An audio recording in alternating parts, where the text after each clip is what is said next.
Chapter 3. I practiced my drums, and Daddy taught me to play other instruments too. He had an electric guitar and an acoustic guitar that I watched him play. When he set down the electric guitar, I picked it up and tried to play Smoke on the Water, which he just played. Afterwards, he began teaching me to play it. I had it mastered within 2 weeks. He kidded me that I could be a guitar legend. I liked the sound of that. He liked both rock and country music. We had a piano in our den. Daddy didn't play, but I understood that he once lived with a woman who did play. He'd bought the piano for her. When he found that the school had a piano teacher who was giving lessons, he signed me up. I grudgingly showed up for class with 4 other kids, all whom were several years older.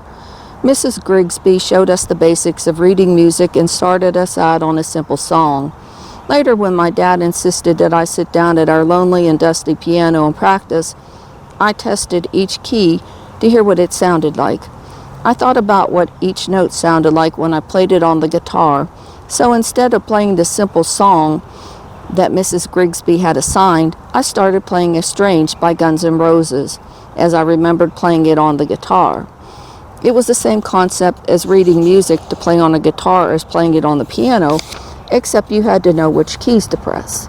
I didn't understand at the time that I had what is called perfect pitch. I could play by ear. Daddy appeared in the den as everything clicked in my mind and I was playing with confidence. He seemed pleased but confused. "Just what did Mrs. Grigsby teach you?" he asked. "Is there some sort of trick?" I explained it to him and he laughed. He thought I was joking. "I understand it," I told Mrs. Grigsby at my next lesson. Then I showed her. "You've had lessons before," she remarked. "No, I just understand it now. I didn't understand before." She never did believe me, but since I was obviously more advanced, she taught me music theory and the other things I needed to know to play well. After a month, the lessons stopped, but she wanted me to play more and more difficult songs. She was enthused at my talent and talked to my dad about me going to Juilliard for their music program when I was older. Although I was a natural at the piano, I wasn't as enthused as either of them was. Daddy's idea was for me to be a music teacher in a school or college. I knew that that wasn't my path. For the most part, my dad insisted that I be near him because he seemed to think that I was too young to stay in the house by myself. He thought I needed a babysitter.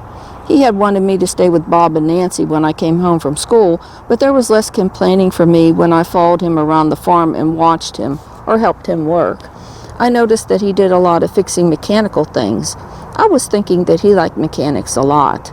He didn't mind me watching and helping because it interested me too, and I could hand him the tools that he needed. One Saturday, we had gone to the tractor supply store. This is like the noisiest place. Who would have thought?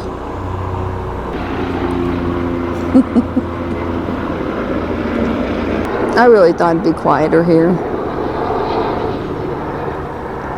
One Saturday, we had gone to the tractor supply store and picked up a part for the Haybaler. Bob stopped by while we were outside the barn ready to replace the part.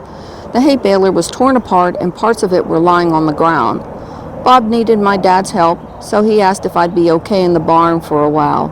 Yellow was there with me, and he thought I could play ball with him. I agreed, and they left. Well, I knew where the part belonged and how to put the Haybaler back together, so I began working on it. I tightened everything tightly as my dad had taught me, and I greased it as I did so.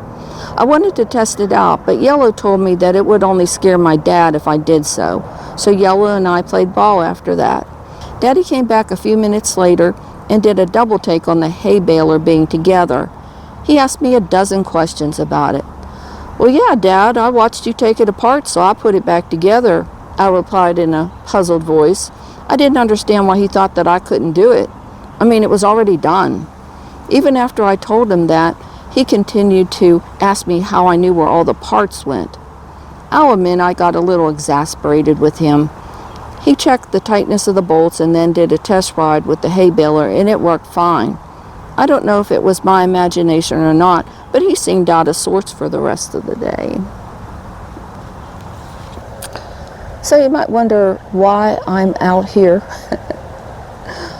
Well, I just thought I'd give you a different view, change it up a little bit.